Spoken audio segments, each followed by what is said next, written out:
পৃথিবীতে যতটা ঘাস আছে, ঘাস আপনারা যে বসছেন এই চটের নিচে দুর্বা আছে, দুর্বা, প্রত্যেকটা দুর্বার সাথে আল্লাহ পাক প্রতিদিন একজন করে ফেরেশতাকে দায়িত্ব দিয়ে রেখেছেন।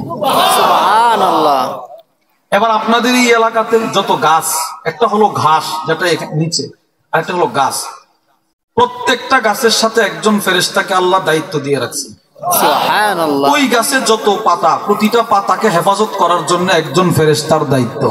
সুবহানাল্লাহ। ইমাম জালালউদ্দিন সুয়ুতী বলেন, আজকে আসরের সময় পৃথিবীর সমস্ত মাখলুকাত যাদেরকে হেফাজত করার জন্য রব ফেরেশতা নিযুক্ত করে রেখেছেন তারা আকাশ থেকে আসছে।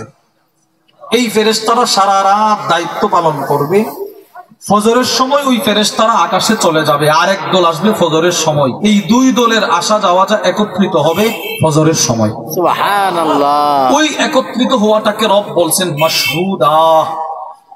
ফজরের দাম কেন বেশি? রব বলেন কেননা ফজরের সময় ফেরেশতাদের সমাবেশ হয়ে থাকে। নবীজি বলেন ফজরের সময় ফেরেশতারা আকাশে যায়, তো আল্লাহ বলে আমার বান্দারে কোন হালতে রেখে আসছো? তো ফেরেশতারা বলে আল্লাহ সব ঘুমাইতেছে, আপনার এই বান্দাগুলো আপনার কুদরতি পায়ে সেজদায় পড়ে আছে। সুবহানাল্লাহ।